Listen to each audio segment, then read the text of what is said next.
老公，你看，我真的怀孕了。太好了，没想到这次的试管这么成功。你知道的，我有心脏病，现在又怀孕了，我想在家好好休养休养。没问题，进来吧。黑道夫人，这是我给你请的全国最专业的医疗团队，有他们在啊，你肯定可以顺利的把孩子生下来的。老公，你对我可真好。对了，还有一件事，江景妈妈现在病得很重，她想看江景结婚的场景，我想答应她，可以吗？可以呀。老公，你对我太好了，什么都会答应我。我老公，这结婚需要用钱，你看江景都失业1年多了，他妈妈又病得那么重，不如结婚的钱我们出。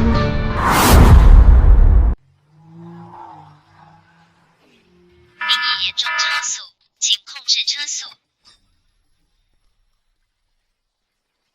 老婆，这里是限速区，你开得太快了。裴成，你还记得我的初恋江景吗？他昨天自杀了。什么？是你害死了江景！如果你当时答应我给江景生个孩子，他也不会死。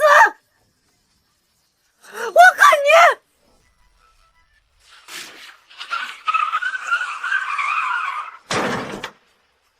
老婆，你冷静点。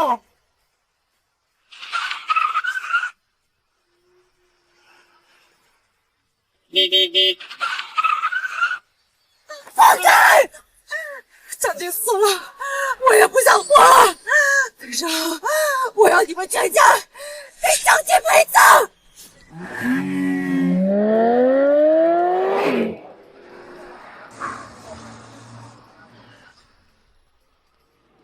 老婆，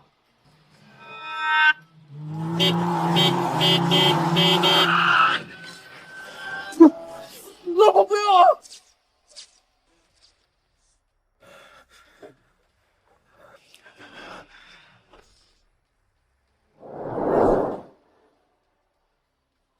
老公，我要给江景生个孩子。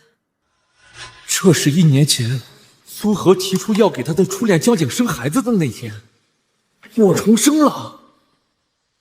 江景妈妈是我的恩师，如今她病重，医生说她活不过1年。江妈妈唯一的心愿就是想要抱上一个孙子，江景实在找不到人，所以……老婆，别说了，我答应你。你是说你同意？当然同意。上一世我因为太爱你，加上担心你有心脏病不能怀孕，所以强烈反对你为江景生孩子。想不到最后你竟然把江景的死归咎到我身上，不仅拉上我，还让我全家一起为他陪葬。裴成，江景死了，你也不配活，你们全家都不配活。苏荷，既然你这么想替江景生孩子，哼，那我就成全你。老公，你是不是没听懂我的意思呀？听懂了，老婆，我知道江妈妈对你的重要性。如果不是她，你也不可能来这里上大学，更不可能嫁给我。所以她也是我的恩人。你想要完成她的遗愿，为她的儿子生一个孩子，我当然不会阻拦了。你能这么想，实在是太好了。你放心，我和江姐都商量过了，选择试管，我们2个绝对不会做背叛你的事儿的。不过孩子要上江家的户口，所以我得先选择跟你离婚，再跟江丽结婚。没关系，我会让人准备好离婚协议，只是这离婚冷静期需要1个月的时间。江妈妈现在病得这么严重，你和江景现在就可以为这件事情做准备。太好了，老公，你真的一点都不介意吗？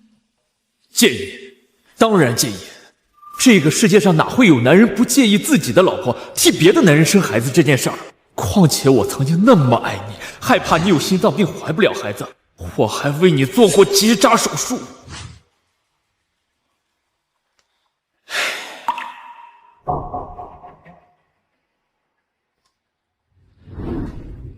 裴董，裴夫人有非常严重的先天性心脏病，一旦怀孕将会有生命危险啊！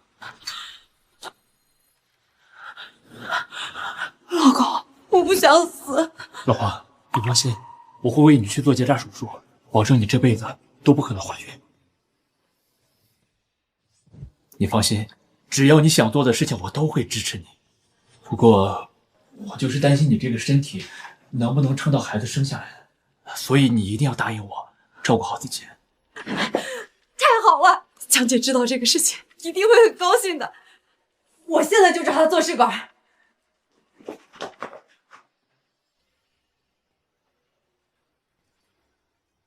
李达，帮我查一下苏荷跟我结婚的这5年都在干什么。是，裴总。苏荷，上一世我全家被你害死，这一世我要你付出代价。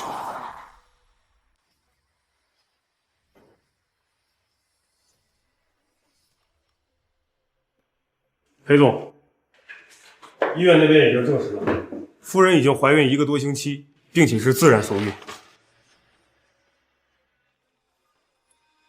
自然受孕？这是我们的人拍到的，夫人与江景出入酒店的照片。和欺人太甚！怀孕了1个星期？这么说，上一世苏荷向我提出要跟江景生孩子时，就已经怀孕了，只是后来看我不同意，又偷偷流产了。裴总，据我们调查，江景这个人沉迷赌博，并且欠下500多万的高利贷。难怪上一世江景在自己的母亲去世后不久就自杀了，原来并不是因为孩子，而是被高利贷逼死的。裴成，江景是因为没有孩子才死，他死了，你们也不配活。把这些证据交给何律师，顺便让他帮我拟一份离婚协议。是。进去，我怎么肯定在办公室呢？我们老板真不在。你看，苏耀祖，你来干什么？你看，我姐夫在吧？小骗子！姐夫，你来干什么？姐夫，我有个好事要告诉你。看这个。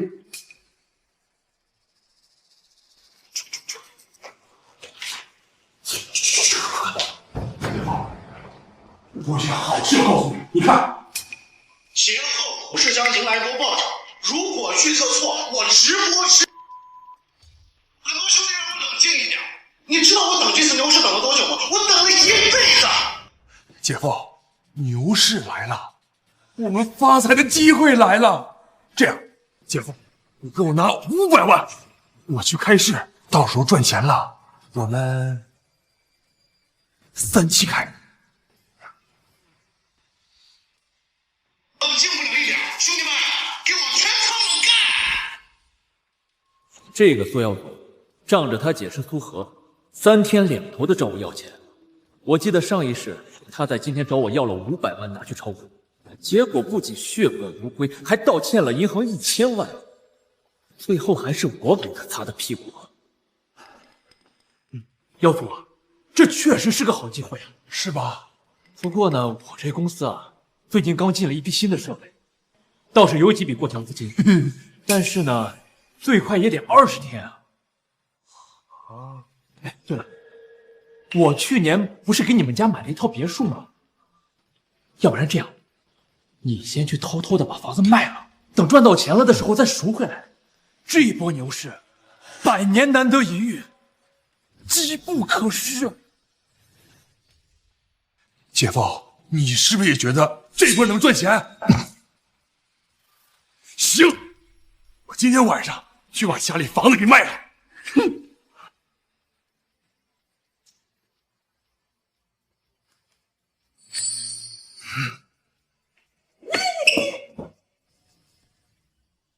苏荷，花在你们家人身上的钱虽然要不回来了，但是我也不会让这笔钱落在你们苏家身上。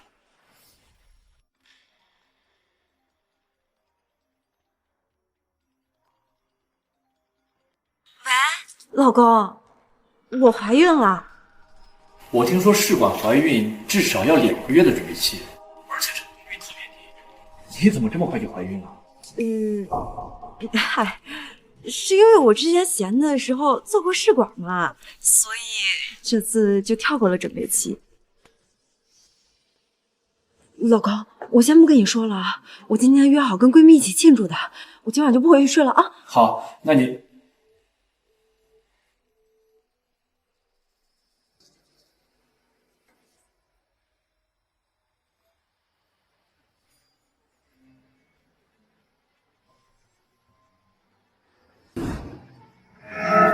苏荷，你把我当傻子说？难道就真的不怕遭报应吗？老公，你看，我真的怀孕了。太好了，没想到这次的试管这么成功。你知道的，我有心脏病，现在又怀孕了，我想在家好好休养休养。没问题，进来吧。裴道夫人，这是我给你请的全国最专业的医疗团队，有他们在啊，你肯定可以顺利的把孩子生下来的。老公，你对我可真好。对了，还有一件事，江景妈妈现在病得很重，她想看江景结婚的场景，我想答应她，可以吗？可以呀。老公，你对我太好了，什么都会答应我。不过老公，这结婚需要用钱，你看江景都失业1年多了，他妈妈又病得那么重，不如结婚的钱我们出。结婚的钱我们出。苏荷啊苏荷，你在外面给我戴绿帽子也就算了，现在就连你们办婚礼的钱也想让我出，我看你真是把我当傻子了。可以吗？这个钱啊，我出倒是可以，但是公司现在遇到了一些困难，钱不够用，况且股东们又在盯着资金的运转，我这帮你请了一个医疗，已经预支了一大笔了，这钱实在是没办法动了呀。那怎么办呀？江景现在又拿不出来这么多钱。哎，不如这样，你让他先去借一笔钱，等到咱们2个假结婚的时候呢，我想办法多分点财产给你，这样那帮股东也不会说什么了。到时候你再把钱给他，然后让他去还上。看来也只能这样。裴道，借也不是还。裴道，由于夫人有先天性心脏病，我们对她的身体进行了全面的评估，发现她生孩子的风险很大。如果强行要生，可能会1尸2命；如果不生，也要尽早流产，否则夫人也会有生命危险。那就给我用最好的设备，吃最贵的保材料，无论如何都要把孩子给我保住。可这……是苏荷，你那么想给江景生孩子啊？我怎么会让你失望呢？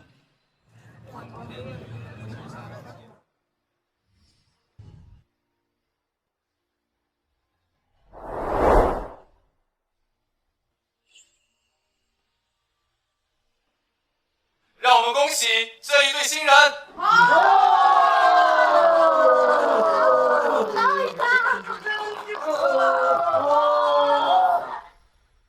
裴总，您确定要这么做吗？裴道，裴道，夫人现在怀孕4个月了，身体各项机能都出现了很严重的问题，我担心很可能撑不到生孩子那天。那她还可以流产吗？来不及了。如果现在流产的话，死亡几率也在70%以上啊！好，李达，把苏医生的尾款给我，然后终止聘用。是。裴总，如果现在解约的话，夫人她很可能会……我要的就是这种效果。李达，帮我送一件苏医生。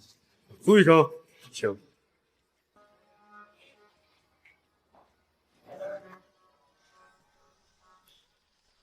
苏恒，咱们签离婚协议吧，要不然你跟江景的孩子没法上户口。枉撒了这么久，也是时候把账算清楚。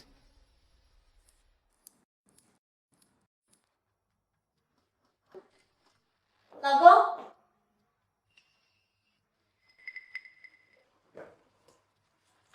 苏恒，我想了一下，为了能够让你跟江景的孩子上户口，咱俩还是赶紧把离婚协议签了。对，得赶紧签了。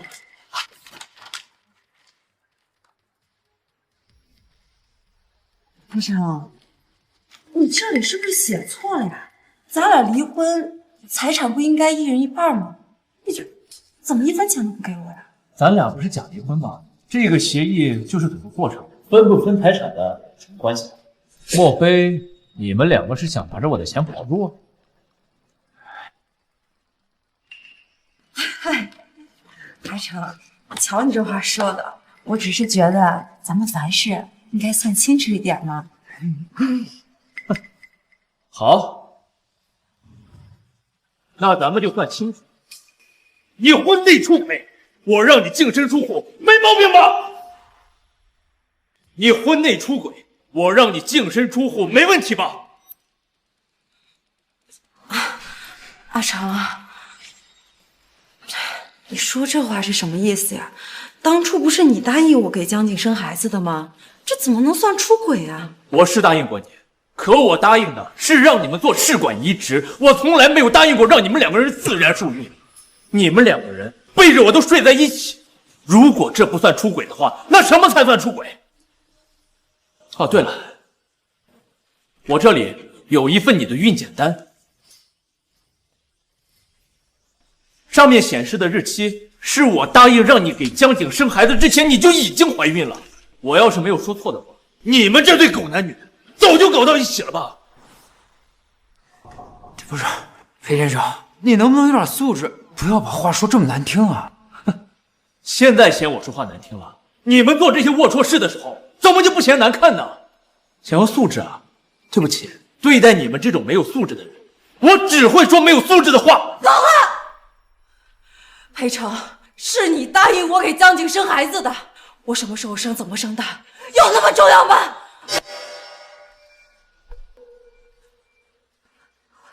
我心脏又不好，你忍心看我遭这种罪吗？我现在还怀着身孕，正是用钱的时候。你今天说什么也要把一半家产分给我。那我要是不分呢？那你还是不是个男人？假离婚分一半财产，都是我们之前说好的。张景为了婚礼已经借了一大笔钱了，他借的钱怎么办？你说过的话怎么能不算数呢？我是答应过要跟你分家产，不过那是因为我不知道你们两个背后搞的那些恶心事儿。至于他借的那些钱，就让他自己慢慢还吧。可江景都失业了，他怎么能还得起这么一大笔钱呢？那我就爱莫能助了。但是如果你还想靠着离婚这件事情分走我一半家产的话，那我劝你还是早点死了这条心吧。我一分钱都不会给你。行，不给我钱是吧？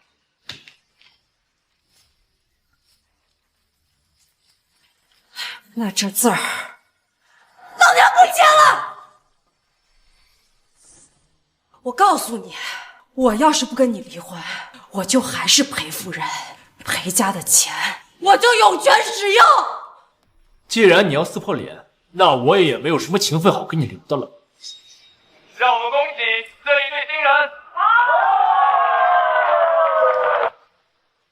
李特助，重婚罪判几年来着？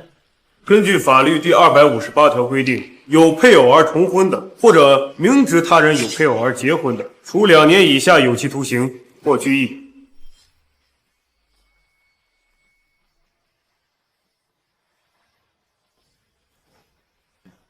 苏恒，我还给你准备了很多备份，你不签，我就向法院提起诉讼，你重婚。裴成，我说你之前怎么什么都答应我了？原来在这儿等着你，真无耻！论无耻，我跟你们两个比起来还差得远呢。苏小姐，签不签，你自己看着办。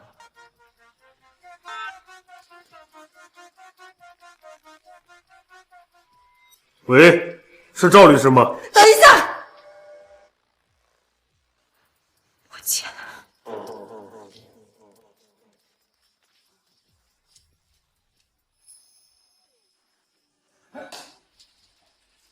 裴成，你既然把事情做这么绝，我这辈子都不会原谅你了。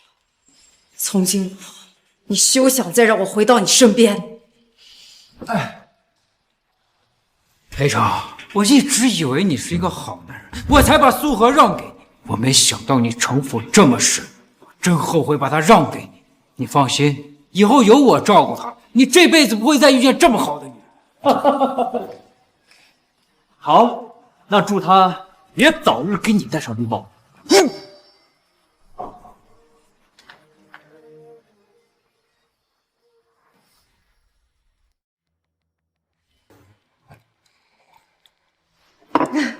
裴成这个王八蛋，居然这么对付我！我当初真是瞎了眼啊，才会嫁给他。好了，宝贝儿，别生气了，小心动了胎气啊。江姐，还是你最关心我。我现在跟裴成离婚了，以后就只能住你家了。这可以是可以，但是咱们结婚借那些钱，那些要债的早晚会追上来的啊。这个你不用担心，我这些年攒了一些珠宝首饰，就放在裴成家。等我把这些都卖了，一样可以帮你还钱。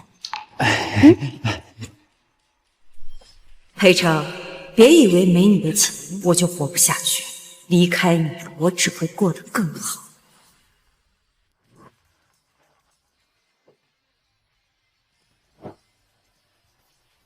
宝贝儿，这些都是你的呀。那当然，等我们把这些都卖了，不仅能还上我们借的钱，剩下的还够我们撑一段时间的。别看了，这样更好了。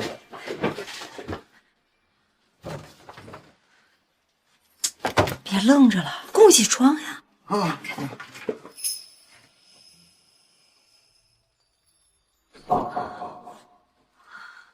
虽然很舍不得，但为了你和孩子，这一切都是值得的。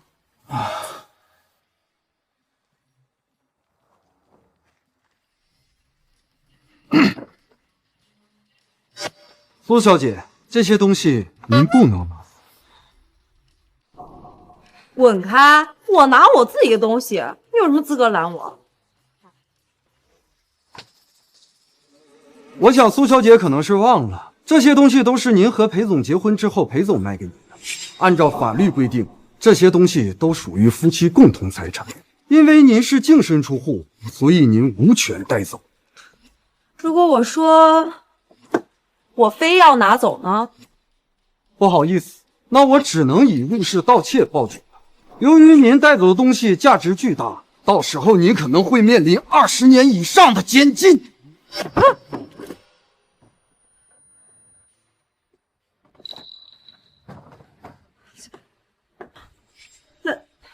那我跟裴成结婚之前的东西呢？那些不属于夫妻共同财产，我总可以拿走吧？当然了，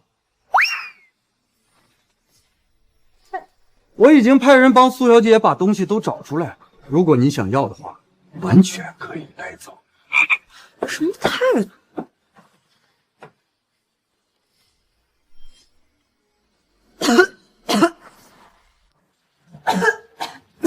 怎么只有这些垃圾？我的珠宝，我的首饰呢？我想苏小姐应该是怀孕之后记性不大好。当初你嫁给裴总的时候，一穷二白，连件像样的衣服都没有，还谈什么珠宝和首饰？宝贝儿，没事吧？裴成，算你狠！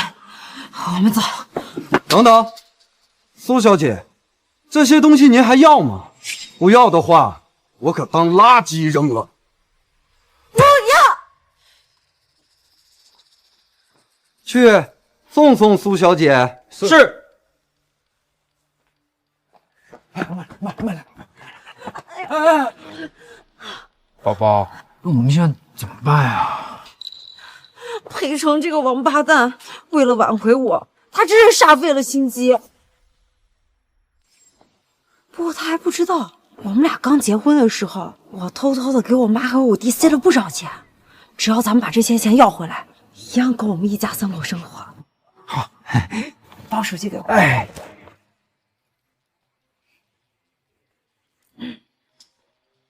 哎，姐。哎，耀祖啊，哎，我有事。姐，我刚要给你打电话，你来的太及时了。我前段时间炒股，把妈的积蓄，还有咱家房子，还有亲戚们的钱，全都砸进去了，现在都拿不出来了。你赶紧给我转100万救急，要不然咱家别墅就得被拍卖，到时候我和妈都得睡大街呀。说什么？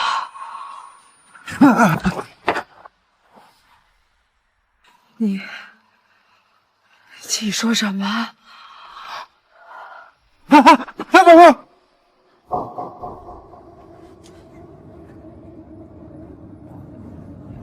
裴总，苏小姐果然来家里了。我已经按照您的吩咐，什么东西都没让她带走。不过苏小姐一气之下在门口晕倒了。您要不要？你什么都不用做，江警会把她送到医院的。你做得很好，我会给你加工资的。谢谢裴总。哼，苏荷，别着急，现在好戏才刚开场。出大事了，钱全部套死了，坐在这赌家门口的人瞅着给我揍着。你赶紧给我拿500万，要不然你小舅子就要让人打死了。要不然你小舅子就要让人打死了。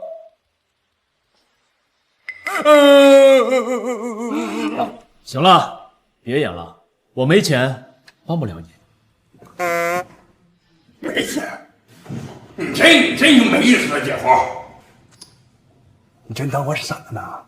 那财经新闻都报道了，说咱们公司最近势头大好，怎么可能没钱呢？我看你是我亲姐夫，我才管你要钱呢啊！你别不识好歹。我已经不是你姐夫了，钱呢，去找你新姐夫要。我已经不是你姐夫了，钱呢，去找你新姐夫要。离婚协议书？你别闹了，姐夫！全公司谁不知道你是我姐舔狗啊？爱的死去活来的，你舍得跟我姐离婚？开玩笑了。哦，你想用这招把我打发走，可是我不吃这一套。快赶紧给我转钱，要不我告我姐了啊！你去找天王老子也没用，我说了没钱，那就是没钱。嘿，裴成，胆肥的啊，敢这么跟我说话？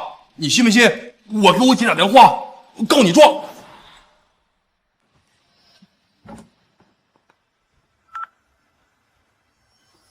您好，您拨叫的用户暂时。您好，您拨叫的用户暂时无法接通。难道真和我姐离婚了？这不可能啊！你怎么可能跟我姐离婚呢？白纸黑字，我们已经离了，我是不可能给你钱的。赶紧给我滚！净身出户！裴成，你什么意思啊？1分钱不给我姐，我姐白给你过这么多年，我不管！离婚，你必须分我姐1半财产，要不然我跟你没完！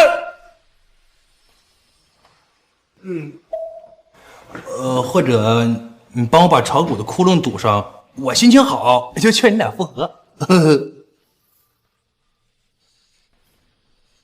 我屋里有个精神病，一直在问我要钱，赶紧过来把他清理出去。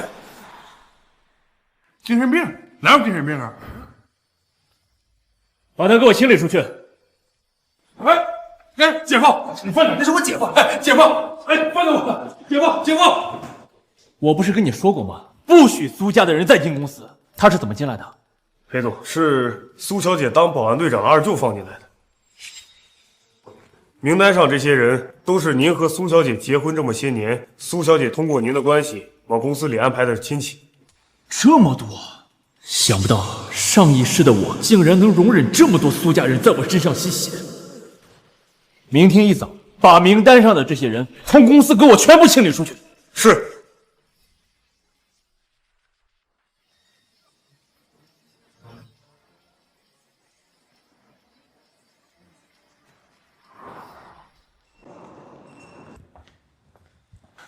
苏小姐，我们第一阶段的合约已经到期了，如果您不再续约的话，我们将要终止对您的服务了。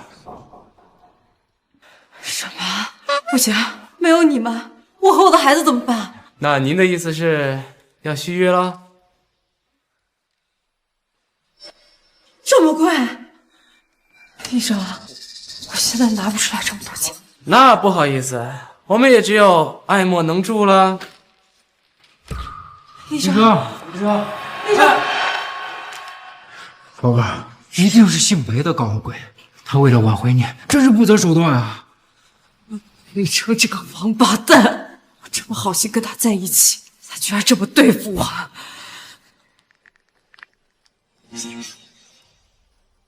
他把我拉黑了，他就不怕我再也不理他了吗？你要不理谁？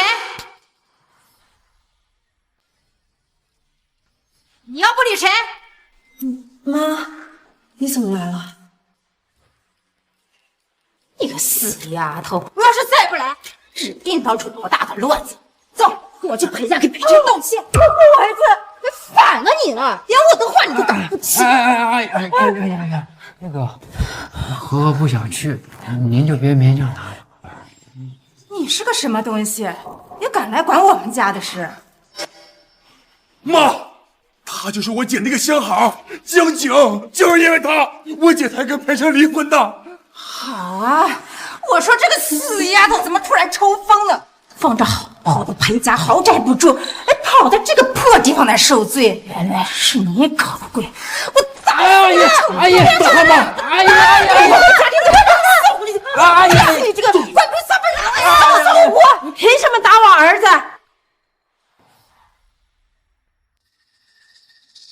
妈，你怎么来了？妈，你这种贱人也配有妈？我以为你是被丢在荒山里没人要的野种，连自己的儿子出去勾引别人老婆都管不住，难怪是个病秧子，还不是早点死了才好。省得浪费医院的这些设备。妈，你怎么能这么说江锦妈呢？江锦自小没了父亲，都是江锦妈给拉扯大的。现在江阿姨得了绝症，你还这么说她，你还有没有同情心？我凭什么同情她呀？她年轻死老公跟我有啥关系？你看她教育出来的儿子就这个样子，指不定她老公怎么死了，说不定就是偷野汉子被气死的了。呸！这母子俩是一路货色，我隔着大老远都闻到他们身上一股骚味儿。你胡说，我没有，你血可喷人！哎呦呦呦，说了几句就受不了了，你哭天抹泪的，演给谁看呢？够了！我警告你，再敢说我妈一句，我跟你不客气！不客气？你不客气一个，给我看看！哎呀，你个当三哥的，你动手我妈我看看！勾引别人老婆，破坏别人家庭，你还有理了？来，大家都来看，哎，都来看！都来看看这对不要脸的母子，当妈的年轻时候不知检点，出去偷野拦着克死自己老公，到老了教唆自己儿子勾引别人老婆，当小三吃软饭，真是上梁不正下梁歪，我该得了绝症，早点死了才好！天哪，怎么会有这样的母亲啊？这也太不要脸了！这个女的呀，我认识，好像是个老师，没想到竟然是这。呸！这种人也配当老师啊？哪个学校敢聘请？不怕教出一窝子的狐狸精？幸亏啊是得了绝症，不然不知道毒害多少学生呢。不丢人，是不是？是不是？阿姨，对不起，都是我爸胡说的。苏荷，我和小锦到底哪儿对不住你了？你为什么这样害我们？是裴成，一定是裴成让我妈这么做的。他肯定是不甘心我离开他，所以才让我妈过来诬陷你们的。裴正这个混蛋，我一定不会放过他的。裴正这个混蛋，我一定不会放过他的。你个什么谁呀？你个赔钱货！你出轨还有理了？跟我一起去裴家，给裴正道歉。哎你妈气的！快走！我不在这儿，走！你放我！你放我！给我好好用心！妈，姐夫来了！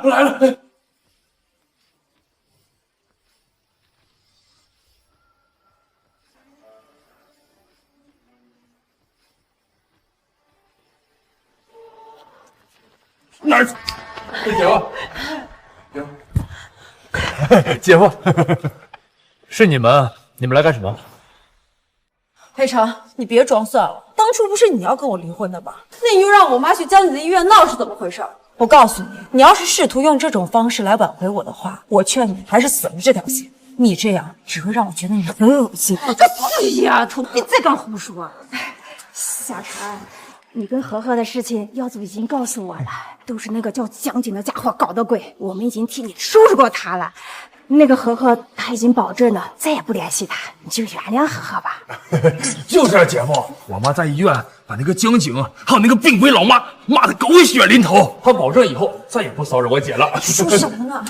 小陈，男人嘛，大度一点，夫妻过日子难免不吵架，这床头吵架，床尾就和好了，你就原谅苏贺了吧。就是。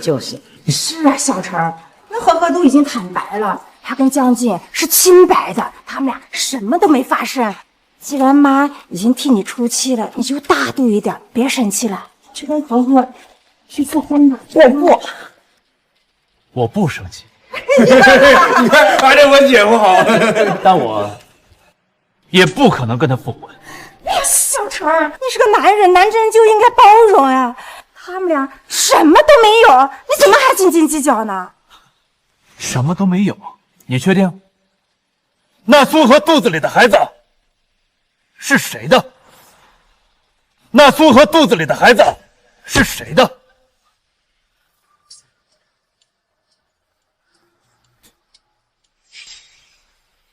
裴成，你胡说八道什么呢？我们不是说好这件事情不能让第四个人知道吗？我觉得你妈还是要有知情权的。阿姨，你知道吗？你的女儿当初跟我离婚，就是为了给江景生孩子。你们也别劝我再跟她复婚了。我觉得你们还是赶紧劝她把孩子打了，要不然我怕她后期身体扛不住啊。他说的真的假的？妈，你听我解释。我跟你是活腻了，你有心脏病还要怀孕，你怎么不干脆去死了？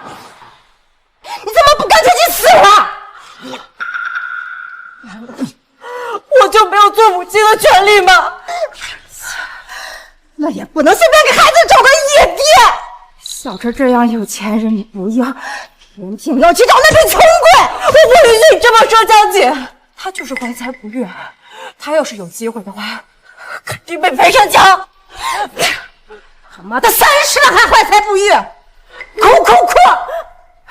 小陈。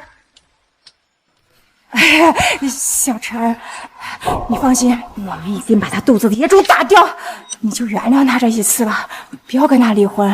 你凭什么认为我还要一个怀过别人孩子的女人？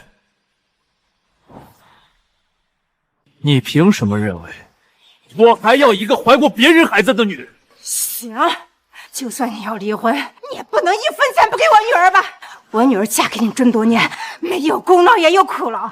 按照法律，就算她出轨，你也不能让她净身出户，你也必须分给她一部分家产。就是啊，裴成，我姐只不过是犯了全天下女人都会犯的一个错误。当初可是你死乞白赖说让她嫁给你的。我姐除了出过轨，也没做过什么对不起你的事嘛。你白嫖这么多年，1分钱也不给她，这也说不过去吧？耀子说的没错，裴晨，今天要不就和和复婚，要不分一半家产给他。我要是都不选了，这份净身出户的离婚协议可是苏荷亲自签的。你们现在又来找我要钱，不觉得可笑吗？这个协议真的是你签的？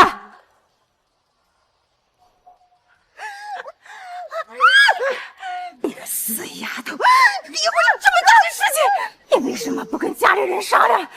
要祖炒股，全部的存款都赔了进去。要是再拿不出来钱，我们全都要睡大街，你知道吗？你睡马路也是苏耀祖害的，跟我有什么关系？你要钱，你找他要啊！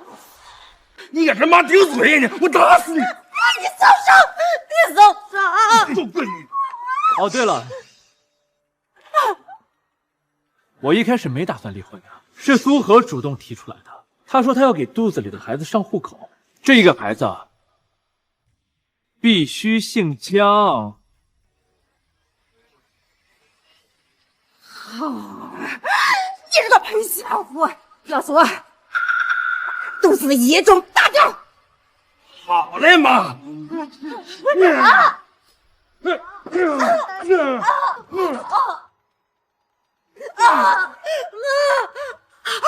我求求你了，别打了，我的孩子要放不住了。赔钱货，你少在这里装可怜！耀祖，别停，继续打！把他肚子里野种打下来！别打了！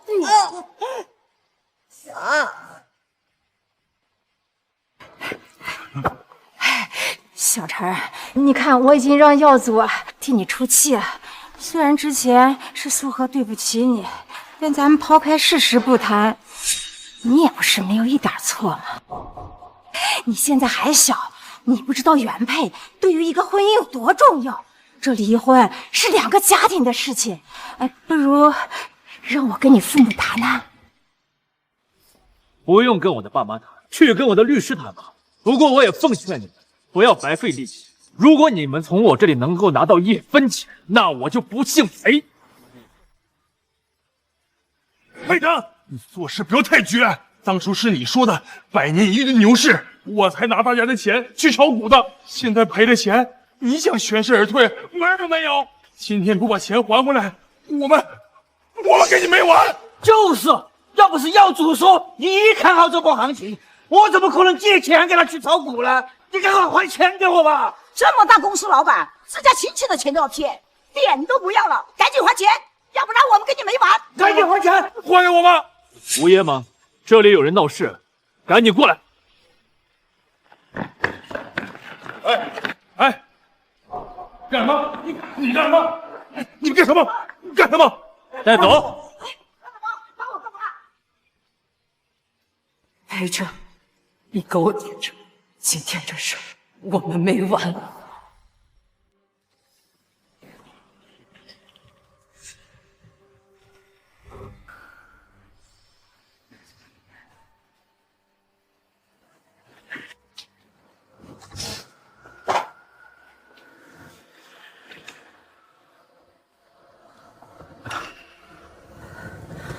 香姐，宝贝儿，你怎么样了？孩子暂时是保住了，但医生说，要想把孩子生下来，至少还需要150万。什么？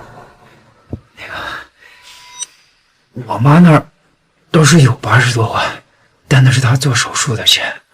再说了，那些钱也不够，是不是？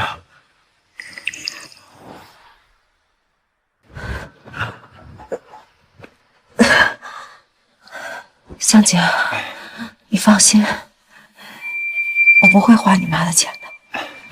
我已经想到办法了，不仅能报复裴成，还能赚到把孩子生下来的钱。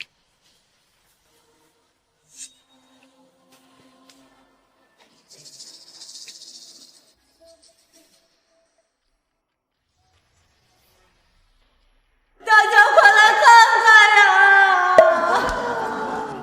裴成，他不是人啊！我有心脏病，他还逼我生孩子。等我怀了这么久了，他又觉得孩子不健康，不想要了，设计让我净身出户啊！我实在是走投无路了，我希望大家帮帮我，帮帮我！我希望大家帮帮我，帮帮我！这不是裴成太太吗？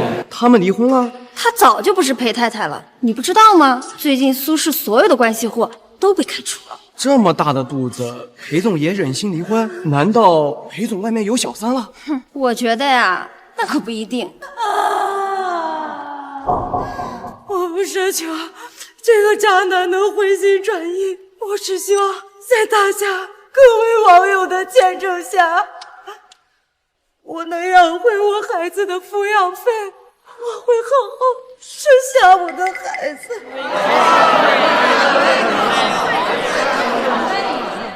裴总，不好了，苏小姐开直播骂您，都上热搜了。苏小姐现在把事情闹得太大，现在所有人都认为是您抛弃了她，合作商那边电话都打爆了。您说，我们是不是要先报个警？不用，什么都不用做。可是合作商那边怎么办？1个月，告诉他们给我1个月的时间，我一定可以给他们一个满意的答复。如果还有人继续纠缠，那就跟他们讲合作关系。是，苏荷，既然你想玩，那我就再陪你玩玩。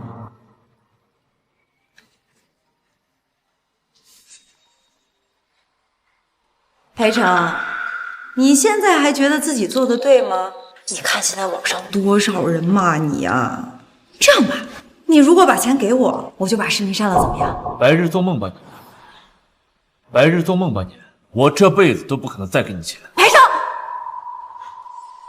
你知道我现在在网上有多火吗？好多公司都在找我直播带货。哎，现在带货主播多赚钱，不用我提醒你吧？我是看在咱俩之间的情谊上才……那还真是谢谢你了。不过，我不需要。好，裴成，我告诉你，我现在粉丝有几十万，他们会给我撑腰的。而我和江姐借的钱也马上就能还上，我们一家3口马上就能过上幸福的日子了。而你呀，就等着被网暴吧。我要你的公司破产倒闭，我要让你爸妈没脸出去见人。苏荷，你真以为靠着恶意剪辑和伪造的文案就可以只手遮天了是吧？你的那帮粉丝还不知道你出轨的事情吗？你现在的流量是怎么来的？你心里真的没点数吗？我就算说的夸张一点又怎么样？我怀孕被你赶出家门，那也是事实，你再怎么狡辩也没用。再说了，这件事说到底还是你丢人，你难道就没想过我为什么愿意给江景生孩子，不愿意给你生啊？那是因为你贱。裴成，你到现在还执迷不悟，我最后再问你一遍，你愿不愿意赔钱？我还是那句话，想要钱没门儿。好，那既然如此，你就别怪我不留情面，咱们走着瞧。裴总，我们真的不要起诉他吗？不用，苏荷，水能载舟，亦能覆舟，这个道理你不懂啊。既然你想让全天下人都知道这件事，那我就容你把事情再搞得大一点。我正好想看看你是怎么被自己亲手击血的水花淹死的。主播，哎，婆婆，你说咱们这么造谣裴成，如果他生气了，会不会曝光怎么样？他要敢曝光，早就曝光了。裴成这个人死要面子，被戴绿帽子这么丢人的事儿，他肯定不敢说。是。哎呦，放心吧，不会有事的。哦，对，你看，这是我们上次直播赚到的钱，足足有90万呢。这次直播间的人数比上次还要多，再加上我跟各大品牌方的签约费，相信不久以后我们赚的肯定比裴成多。各部门注意啊，还有3秒钟开始直播，3、2、1，开始。裴成这个混蛋呀，知道我有心脏病，他让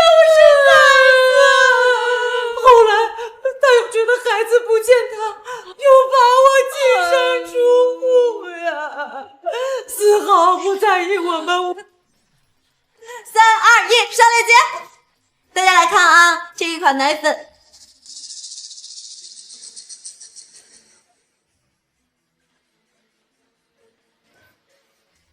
发生了什么？怎么会这样？这怎么回事啊？收到。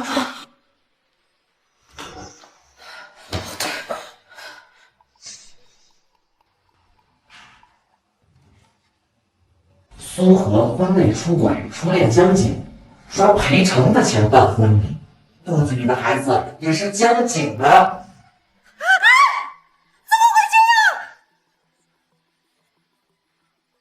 家人们，苏荷出轨的男人找到了，就是病床上这个老太婆的儿子。我看他能教出这样的儿子，自己也不是什么好人。我妈，你还知道丢人呢你？想要孙子，让你儿子勾引别人了，真不要脸！不是的，你胡说。就是，还人民教师呢，难怪会生出苏荷这样的女人。这样的人还人当教师，我还是真不要不是这样的，不是这样的。妈，对不起你，妈。江景，你别走，我肚子好痛，你抱抱我。苏荷，你别演了行不行啊？我妈都被你害成这样，你还嫌不够吗？你还想怎么样？非要我妈死了你才满意吗？啊？没，不是这样的，我没有这样做，我只是想多赚一点钱，这样我们的日子才能过得更好。行了，你要真想赚钱，你就不会开这什么狗逼他妈直播。你明知道开直播造谣裴成会引来他疯狂的报复，可你还这么做，为什么？因为你要满足自己的虚荣心，你要告诉他，没有他你也可以过得更好。你要告诉他，没有他你也可以过得更好。可你现在摸摸自己的良心，没有他，你能过得更好吗？啊？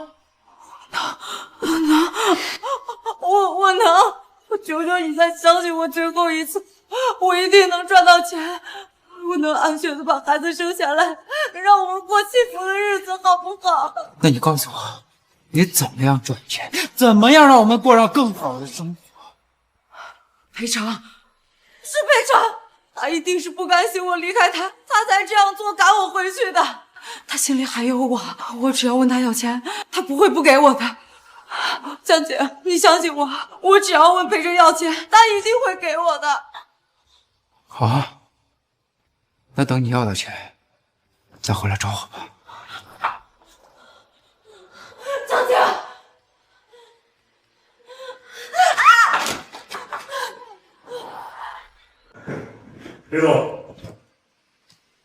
裴总，一切都不出您的所料，我们一把苏荷出轨的消息爆料出去，您的风评立马得到了扭转。现在网上所有人都很同情您的遭遇，并且对之前遭受的网暴深感歉意。公司出现的危机也全都烟消云散，而且市值还出现了飙升的趋势。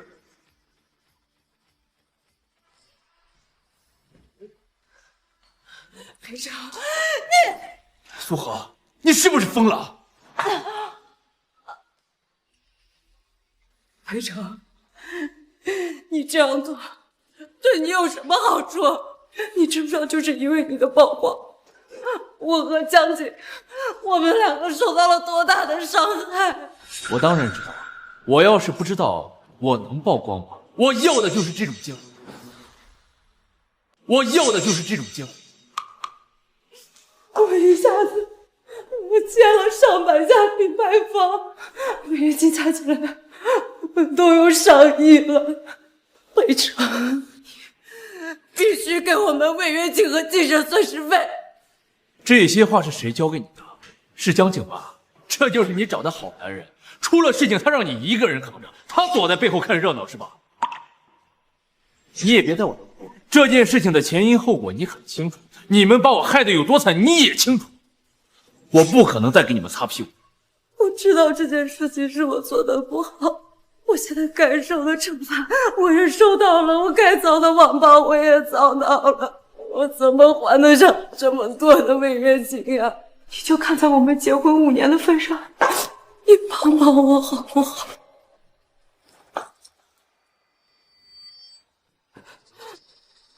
我向你保证，你给我解决了，我再也不会出现在你面前了。我再也不会出现在你面前了。你想都别想，你真把我当冤种！你跟我在一起的这些年，我没少遇见，赶紧滚，别逼我对一个孕妇动手！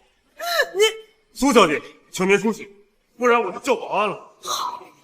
好，裴成，算你狠。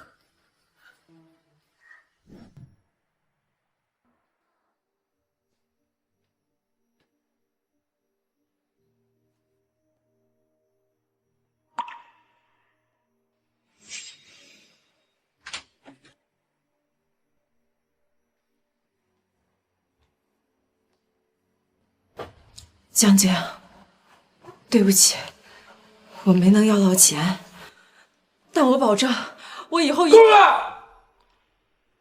苏荷，我妈已经死了，我妈已经死了。什么？都是因为你，你为什么要来祸害我？为什么要跟我生什么孩子？要不是因为你，我妈现在已经在做手术了。江姐，你听我解释，不是你想的这样。闭嘴！你这个屠夫，你还想说什么？你还想祸害我不够吗？裴成那么好，他那么有钱，你为什么不能跟他好好在一起？为什么要来纠缠我？江姐，要不是因为你，我也不会变成今天这个地步。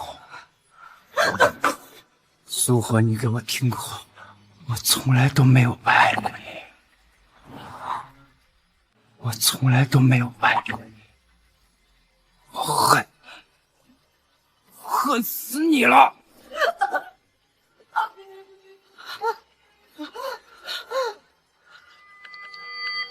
小姐，救我！别走啊！求求你，我是因为你才变成这样的，你不能不管我。你还让我怎么帮你？我现在身上但凡有1分钱，都会被那些要债的追去，你还让我怎么帮你？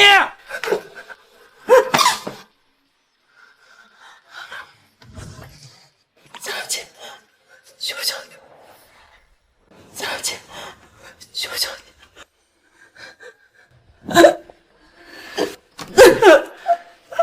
你给我听好了，你今天所有的一切都是你自作自受。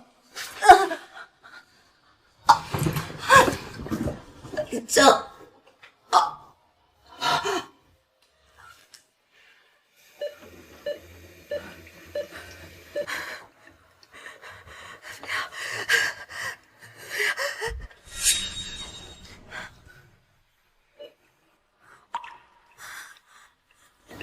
公，你来了，我就知道你不会抛弃我。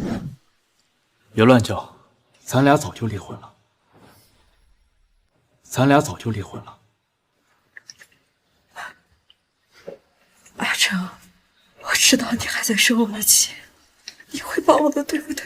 我现在因为肚子里的孩子病得很重，阿成，你会出钱帮我治的，对不对？你还爱我，对吗？我向你保证，等我好了以后，我绝对不会跟任何人搞暧昧，我会一心一意爱你。可惜啊，我早就不爱你了。我今天来这里，就是为了看你的下场。我不相信，我不相信！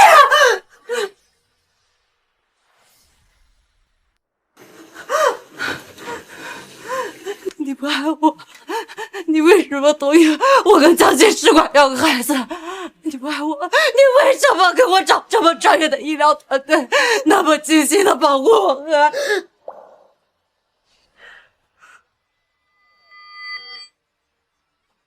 我明白了，